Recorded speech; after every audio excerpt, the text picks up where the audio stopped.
నిమిషం ఆగండి, ఒక్క నిమిషం ఆగండి. మధుసూదన్ రెడ్డి గారు, మధుసూదన్ రెడ్డి గారు ఒక్క నిమిషం, మధుసూదన్ రెడ్డి గారు,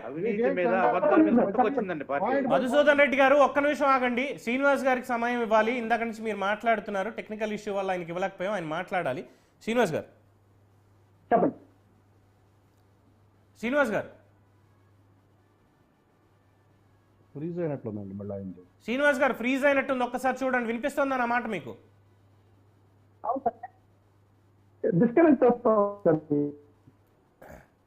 ఐ థింక్ ఒక్కసారి పీసీఆర్ ఒక్కసారి శ్రీనివాస్ గారు మళ్ళీ కనెక్ట్ చేయండి. ఇందులో ప్రసాద్ గారు ఈ వాయిస్ తీసుకుంటా. ప్రసాద్ గారు, సో వారు అడిగేది 3 బూతులు అడుగుతున్నారు. హలో, యా శ్రీనివాస్ గారు చెప్పండి. సార్ ప్యానెల్లో ఉన్న సభ్యులందరికీ నమస్కారం. చెప్పండి శ్రీనివాస్ గారు. హలో, చెప్పండి చెప్పండి, మాట్లాడండి సార్, మాట్లాడండి, వినపడుతుంది. ఈ జగన్మోహన్ రెడ్డి కానీ ప్రభుత్వం కానీ అవినీతి మీద అబద్ధాల మీద పుట్టుకొచ్చిన రోజు అబద్ధాలు ఏం చెప్తున్నారని చెప్పి మధుసూదన్ రెడ్డి గారు మాట్లాడుతూ ఉన్నారు. సార్ ఈ ప్రభుత్వం వచ్చిన దగ్గర నుంచి ఆ పుట్టుకే, ప్రభుత్వ పుట్టుకే, ఆ పార్టీ పుట్టుకే అబద్ధాల మీద పుట్టుకొచ్చిన పార్టీ అండి. సార్ అబద్ధం అనేది జగన్మోహన్ రెడ్డి చెప్పడం ఎంత అమానుషం అంటే, ఈ రోజు మీరు సూపర్ 6 చెప్పారు.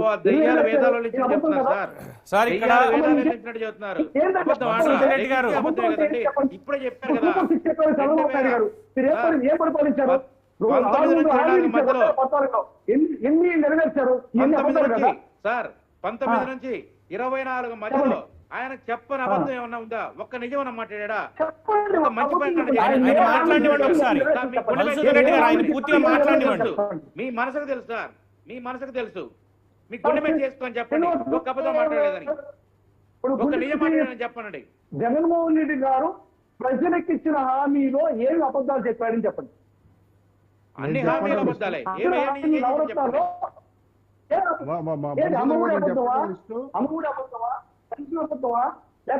అమ్మఒడి ఎంతమందికి ఇచ్చారు? ఎంతమందికి ఇచ్చారు అమ్మఒడి? ఒక సంవత్సరం ఇచ్చారు, చంద్రబాబు నాయుడు గారు అడిగారు. చెప్పండి, క్షేత్రస్థాయిలోకి రండి. పవన్ కళ్యాణ్ గారు డిప్యూటీ సీఎం గా ఉన్నారు. నేను ఒకటే చెప్తున్నా, పవన్ కళ్యాణ్ గారు డిప్యూటీ సీఎం గా ఉన్నారు, చంద్రబాబు నాయుడు గారు ముఖ్యమంత్రికి ఉన్నారు. జగన్మోహన్ రెడ్డి చెప్పిన హామీల్లో ఏ ఒక్క హామీలో అయినా సరే వివక్షకు పాల్పడి ఆ నీతి నిజాయితీగా ఇవ్వకపోతే మీరు దాన్ని మీరే ఎంక్వైరీ చేయించండి. ఇప్పుడు మీకు అధికారం దగ్గర ఉంది. జగన్మోహన్ రెడ్డి గారు వస్తాను, అవును నేను చెప్తాను, ఉండండి. ఒక్క job calendar sir police constable, ఒక్క ఉద్యోగం సార్, నువ్వు ఉద్యోగం ఇవ్వకపోగా 2,35,000 ఉద్యోగం భర్తీ చేశాడా? ఒక టీచర్ పోస్ట్ ఇచ్చాడు, కానిస్టేబుల్ పోస్ట్ ఇచ్చాడు. ఒక గ్రూప్ 1 నిర్వహిస్తే మీ ఇష్టానుసారంగా పేపర్లు తీసుకుంటారు. గ్రూప్ 1 గ్రూప్ 2లో జగన్మోహన్ రెడ్డి గారు ఇచ్చిన నవరత్నాలు అయితే కనీసం ఏ ఒక్క రాజకీయ నాయకుడు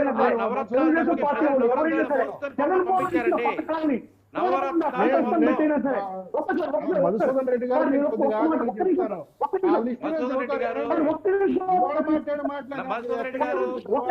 ఇవాళ గుంటూరు మాట్లాడిన జగన్ రెడ్డి మాట్లాడారు.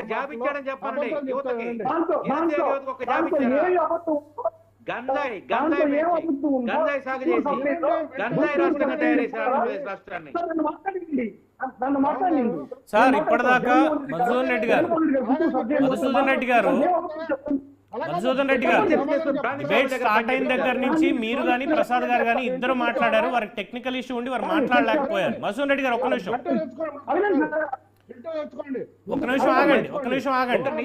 చెప్పారు, చెప్పండి, ఏం చేశారు మీరు చెప్పండి. ఇవాళ మాట్లాడిన అబద్ధాలు చెప్తా నేను. 17 మెడికల్ కాలేజీలు అన్నాడు. ఇది పచ్చి మోసం, పచ్చి అబద్ధం. జగన్ రెడ్డి పాలనలో 5 మెడికల్ కాలేజీలకే కేంద్ర ప్రభుత్వం శాంక్షన్ ఇచ్చింది. పాలేరు, పులివెందుల, మార్కాపురం, మచిలీపట్నం, తర్వాత ఇంకొకటి ఏంటంటే అది పిడుగురాళ్ళ. ఈ 5 మెడికల్ కాలేజీలకే కేంద్ర ప్రభుత్వం నుంచి వచ్చింది. అది కూడా ఏది మొదటి సంవత్సరం కొన్ని పరిమితులతో వచ్చింది. రెండో సంవత్సరం మళ్ళీ జాయినింగ్కి వచ్చినప్పటికీ నిర్మాణం పూర్తి కావాలి. ఆ నిర్మాణాలు చేయలేదు కాబట్టి అనుమతులు నిరాకరించింది. 2వ సంవత్సరం ఎంట్రన్స్. దానికి వీళ్ళేం చెప్తున్నారు, చంద్రబాబు నాయుడు గారు ఈ ప్రభుత్వంలో పెట్టిన ఈ కళాశాలని ప్రైవేట్ పరం చేయడం కోసం కుట్ర చేస్తారు. కానీ మళ్ళీ నిన్న సాక్షి పేపర్లో ఏం రాశారు, నేషనల్ మెడికల్ కౌన్సిల్ అంట ఉదారత్వంతో ఎటువంటి సౌకర్యాలు కల్పించకపోయినా పులివెందుల పాడేరు కంట అనుమతులు మంజూరు చేసిందంటే 50 సీట్లు పెంచుకోవడానికి. కానీ చంద్రబాబు నాయుడు ప్రభుత్వం అంట పులివెందుల మెడికల్ కాలేజీ పెట్టద్దని లేఖ రాసిందంటే నేషనల్ మెడికల్. మీ దగ్గర సిగ్గు సెర లేకపోతే ఆ లేఖ మీ సాక్షి పత్రాలు వచ్చేసి చూపించండి. తర్వాత ఇంత ఉదాహరణ చూపించిన పులివెందుల పాడేరు మెడికల్ కాలేజీల మీద మరి మచిలీపట్నం పిడుగురాళ్ళ మార్కాపురం కాలేజీలు ఏం తప్పు చేశారు, ఏ పాపం చేశారు, మరి వాటిలో సీట్లు పెంచలేదు నేషనల్ మెడికల్ కౌన్సిల్. ఇది పచ్చాబద్ధం కదా. 17 మెడికల్ కాలేజీలు పచ్చాబద్ధం. మీరు తీసుకొచ్చింది 5 మెడికల్ కాలేజీలే. ఇకపోతే ఇవాళ మీరు మాట్లాడింది చంద్రబాబు నాయుడు గారు బుడమేరు వరదల వల్ల 40 మందిని చంపేశాడు, అతని మీద ఎందుకు కేసు పెట్టకూడదు అంటున్నారు. మరి అన్నమయ్య డ్యాం వల్ల 47 మంది కొట్టిపోయారంతా పవన్ గారు చెప్పారు. మరి మీ మీద ఎందుకు కేసు పెట్టకూడదు? మరి ఆ రోజు అంత వరద వస్తుంటే ఆ సంగతి మీకు తెలియదా? మీ దగ్గర రెయిన్ గేజీలు లేవా? మీరు ఊహించలేకపోయారా? ఇక రెండోది, కచ్చలూరు దగ్గర పడవ మునిగిపోయింది, ఎంతో మంది చనిపోయారు. వారం రోజులు కూడా పడవ తీయలేకపోయారు. మరి అది మీ వైఫల్యమేనా? ఇకపోతే పులిచెట్ల గేటు కొట్టుకుపోయింది, మరి అది కూడా మీ వైఫల్యమేనా? గోదావరికి వరదలు వచ్చినాయి, పోలవరం డయాఫ్రమ్ వాళ్ళు కొట్టుకుపోయింది, మరి అది మీ దిక్కుమాల ప్రభుత్వం జరిగిందే కదా. ప్రసాద్ గారు ఇంకొక పాయింట్ అండి, ఇంకొక పాయింట్ యాడ్ చేయాలి. సుప్రీంకోర్టుకి ప్రసాద్ గారు ఉంటే మీకు డబ్బులు ఉదాహరణ ఇచ్చేవాడు అన్నాడు ప్రసాద్ గారు. కూడా మరి ఆ వరదకి ఏం చేయకపోయాడా? మరి దానికి ప్రసాద్ గారు జగన్ రెడ్డి కారణం చెప్పని శాంతి ప్రసాద్ గారు. ఇక తర్వాత ముంపు ప్రాంతాలు అంటున్నారు కదా, అసలు మీరు జగన్ కాలేజీలు ఇచ్చింది అక్కడ రాజమండ్రిలో ఆవు భూములు. అది వచ్చిన వానకి మనిషికి 7 అడుగుల లోతులో నీళ్లు వచ్చేసినాయి. అటువంటి చోట మీరు 400 ఎకరాలు సేకరించి ఇచ్చారు అంటే జగనన్న కాలనీ కడితే ఆ 400 ఎకరాల వాళ్ళు మునిగిపోవడానికి కారణం. ఇది రెండోది.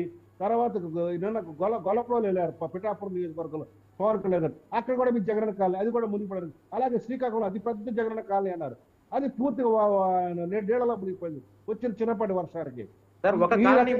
చెప్పానండి, అన్ని కాలనీలు మునిగిపోయినాయి సార్. ఇంకొక పాయింట్ ప్రసాద్ గారు, ప్రసాద్ గారు ఇందాక కరోనా గురించి మాట్లాడుతూ మాట అన్నారు. కాదు కరోనా గురించి మాట్లాడుతూ మాట అన్నారు. సుప్రీంకోర్టు ఇచ్చినటువంటి అఫిడవిట్ లో ఆక్సిజన్ షార్టేజ్ తోటి ఆంధ్రప్రదేశ్ లో ఎవరు చనిపోలేదు, మేము కంపన్సేషన్ ఇవ్వాల్సిన అవసరం లేదు అని పంపించారు. కానీ ఆక్సిజన్ లేమితోటి ఎంతమంది చనిపోయారు రోడ్ల మీద అనేది ఆ రోజు చూసినా కూడా, మరి కరోనా టైంలో మేము ఇంత జాగ్రత్త తీసుకున్నాం అంత జాగ్రత్త తీసుకున్నాం అని సుప్రీంకోర్టుకి వెళ్ళి ఆక్సిజన్ లేకుండా ఎందుకు చనిపోయారని ఎందుకు చెప్పలేకపోయారు? అదొకటి. అసలు ఆ రోజు ఆక్సిజన్ సిలిండర్లు సప్లై చేసిన చిరంజీవి గారు, పవన్ కళ్యాణ్ గారు జనసేన అండి, అన్ని ప్రభుత్వ హాస్పిటల్. సో ఇలాగా చెప్పుకుంటూ వెళ్తే ఇప్పుడు శాంతి ప్రసాద్ గారు ఇంకా చాలా విషయాలు, అంటే నేను కేవలం కొన్ని ప్రజల్లో నానుతున్నటువంటి విషయాల గురించి మాత్రమే, అంటే మళ్ళీ ఇక్కడ సబ్జెక్టు కరెక్షన్. మధుసూదన్ రెడ్డి గారు ఆ మాట అన్నారు. జగన్మోహన్ రెడ్డి గారి ఓటమికి కారణం ఏంటండి? ఆయన వ్యక్తిగతంగా తీసుకున్నటువంటి నిర్ణయాల, లేదు పక్కన పార్టీ నేతలు సలహాదారులు తీసుకున్నటువంటి నిర్ణయాల అంటే లేదు. జగన్మోహన్ రెడ్డి గారికి తెలియకుండా పార్టీ ఎమ్మెల్యేలు కానీ ఎంపీలు కానీ మిగతా సలహాదారులు కానీ ఎవ్వరూ ఏ పని చేయరు అని చెప్పారు. అంటే ఇందాక మీకు చదివి వినిపించినటువంటి ఈ లిస్ట్ మొత్తం ఇది 2014 నుంచి 2024 ఎన్నికల ముందు వరకు, అట్ ద సేమ్ టైం ఎన్నికలు అయిన తర్వాత వరకు ఉన్నటువంటిది. ప్రతిదీ పింక్ డైమండ్ ఇష్యూ కానీ ప్రతి దాంట్లో, అంటే ఇవన్నీ అబద్ధాలన్నీ జగన్మోహన్ రెడ్డికి తెలిసే జరిగాయా? నేను స్టార్టింగ్ ఇంట్రడక్షన్లో మాట అన్నాను, ఎస్ అంటే రాజకీయాల్లో అసలు ఎలాంటి వాళ్ళు ఉండాలి, ఎలాంటి వాళ్ళు రాజకీయాల్లో ఉండకూడదు అని చెప్పి. అండ్ రెండోది హెచ్చరిక. ఎవరిని హెచ్చరిస్తున్నారు? ప్రజలు ఎన్నుకున్నటువంటి ప్రభుత్వాన్ని. అంటే ఇక్కడ ఒకటి, మేమింత మొండివాళ్ళం, మేము ఇలాగే మాట్లాడతామన్న బరితెగింపు జగన్మోహన్ రెడ్డి గారి నుంచి కనిపిస్తుంటే, మేము చేతకాని వాళ్ళం, మాకు పని చేసుకోవడం తప్పితే మాకేం రాదు అనేది కూటమి పెద్దల నుంచి కనిపిస్తుంది తప్ప, తప్పుడు ప్రచారాన్ని కానీ అబద్ధ ప్రచారాన్ని కానీ దీన్ని సరైనటువంటి సమర్థతతో ఎదుర్కోవాలి. తప్పు మాట్లాడేటువంటి వాళ్ళని ఖచ్చితంగా చట్టపరంగా శిక్షించాలి అన్న దాంట్లో అలసత్వం అయితే ఖచ్చితంగా కనిపిస్తుంది. ఇది వాళ్ళు యాక్సెప్ట్ చేయాలి. దీన్ని మరి శ్రీనివాసరావు గారు ఏం చెప్తారనేది వేచి చూడాలి.